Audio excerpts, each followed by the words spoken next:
लोकसभा निवडणुकीत मराठा समाजानं दाखवलेली एकजूट आणि त्यातून महायुतीची झालेली पीछेहाट पाहता महायुतीतल्या तीनही पक्षांनी आता मराठा उमेदवार मैदानात उतरवण्यावर भर दिलाय। तीनही पक्षांनी आपल्या उमेदवारांच्या यादीत बऱ्याच मराठा चेहऱ्यांना संधी दिल्याचं दिसतंय। त्याच पार्श्वभूमीवर आपण मुख्यमंत्री एकनाथ शिंदेंच्या शिवसेनेनं मराठवाड्यात किती मराठा उमेदवार दिलेत हे बघणार आहोत। नमस्कार, मी यशस्वी मुळे, तुम्ही बघत आहात महाराष्ट्र भूमी। मराठा खडा तो सबसे बडा। एकनाथ शिंदेंनी बंडानंतर मुख्यमंत्री पदाची शपथ घेतली तेव्हा बऱ्याच तरुणांच्या व्हॉट्सअप स्टेटसवर असे पोस्टर झळकत होते। तसंच नुकतंच काही दिवसांपूर्वी मराठा आंदोलक मनोज जरांगे पाटलांनी देखील मुख्यमंत्री एकनाथ शिंदेंवर स्तुती सुमनं उधळत शिंदेच मराठा आरक्षणाचा प्रश्न मार्गी लावू शकतात असं म्हटलं होतं। त्यानंतर मराठा समाजाचं पाठबळ हे निवडणुकीत मुख्यमंत्री एकनाथ शिंदेंच्या मागे उभं राहणार हे जवळपास निश्चित झालं। त्यानुसार मुख्यमंत्री एकनाथ शिंदेंनी आपल्या जाहीर केलेल्या 45 उमेदवारांच्या पहिल्या यादीत मराठवाड्यातल्या राखीव जागा सोडल्या तर जवळपास सर्वच मतदारसंघात मराठा उमेदवारांना संधी दिली आहे। यामध्ये पहिलं नाव येतं ते म्हणजे बालाजी कल्याणकर यांचं।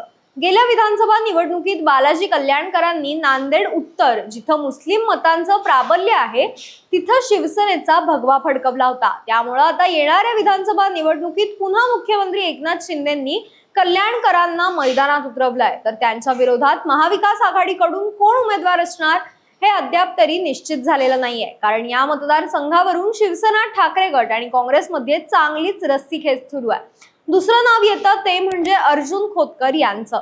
मराठा आरक्षण आंदोलनाचा केंद्रबिंदू असलेला जालना जिल्हा आणि जालना जिल्ह्यातील जालना शहर हा विधानसभा मतदारसंघ, इथून मुख्यमंत्री एकनाथ शिंदेंनी अर्जुन खोतकरांना निवडणुकीच्या मैदानात उतरवलंय।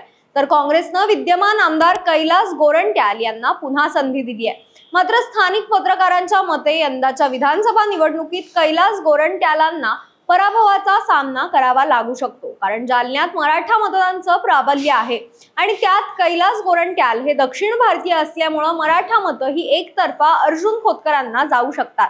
मात्र यात मनोज जरांगे पाटील यांनी उमेदवार दिला तर मात्र खोतकरांसाठी डोकेदुखी निर्माण होईल। शिवाय रावसाहेब दानवेंचे बंधू भास्कर दानवे हे देखील या मतदारसंघातून अपक्ष निवडणुकीच्या मैदानात उतरण्याची तयारी करत आहेत। त्यामुळे प्रत्यक्ष निवडणुकीत मराठा समाज हा कोणाच्या बाजूने जातो हे तर वेळ आल्यावरच ठरेल। तिसऱ्या क्रमांकावर नाव येतं पैठणमधून विलास भुमरे यांचं। शिवसेनेचे ज्येष्ठ नेते संदीपान भुमरे हे यंदाच्या लोकसभेत संभाजीनगरमधून खासदार झाल्यानंतर त्यांच्या जागेवर त्यांचे पुत्र विलास बापू भुमरेंना मुख्यमंत्री एकनाथ शिंदेंनी मैदानात उतरवलाय आणि हा भाग देखील जरांगे पाटलांच्या प्रभावाखाली येत असल्यामुळं काही प्रमाणात विलास बापू भुमरे हे प्लस मध्ये राहण्याची शक्यता आहे। मात्र त्यांच्या विरोधात देखील शिवसेना, ठाकरे गटानं मनोज पेरे पाटील यांना निवडणुकीच्या मैदानात उतरवण्याचे संकेत दिल्यामुळं प्रत्यक्षात चित्र वेगळं होऊ शकतं। चौथ्या क्रमांकावर नाव येतं ते म्हणजे रमेश बोरनारे यांचं। वैजापूर विधानसभा मतदारसंघाचे विद्यमान आमदार रमेश बोरनारे हे देखील मराठा आहेत आणि त्यांना पुन्हा मुख्यमंत्री एकनाथ शिंदे यांनी निवडणुकीच्या मैदानात उतरवलाय।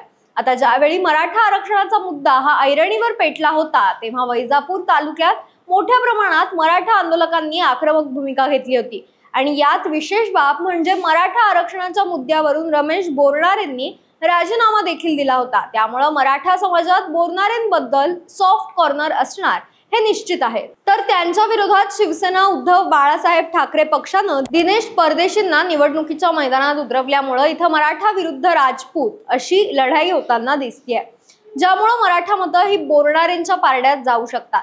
पाचव्या क्रमांकावर नाव येतं ते म्हणजे डॉक्टर तानाजी सावंत यांचं। मुख्यमंत्री एकनाथ शिंदेंनी भूम परंडा विधानसभा मतदारसंघातून पुन्हा तानाजी सावंत यांना संधी देत आणखी एक मराठा सरदार रिंगणात उतरवलाय।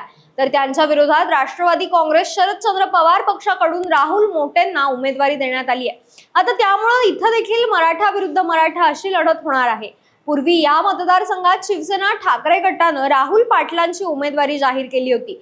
मात्र आता हा मतदारसंघ शरद पवारांनी आपल्याकडे घेऊन इथून मोटेंना उमेदवारी दिल्यामुळं राहुल पाटलांचा पत्ता कट झालाय।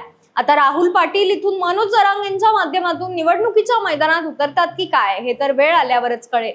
आता ही झाली मुख्यमंत्री एकनाथ शिंदे यांनी आपल्या पहिल्या यादीत मराठवाड्यात उतरवलेली मराठा सरदारांची नावं। यामध्ये दुसऱ्या यादीत आणखी कोणकोणते मराठा सरदार मुख्यमंत्री एकनाथ शिंदे निवडणुकीच्या मैदानात उतरवतील याबद्दल तुम्हाला काय वाटतं? तुमच्या प्रतिक्रिया आम्हाला कमेंट्सच्या माध्यमातून नक्की कळवा. धन्यवाद.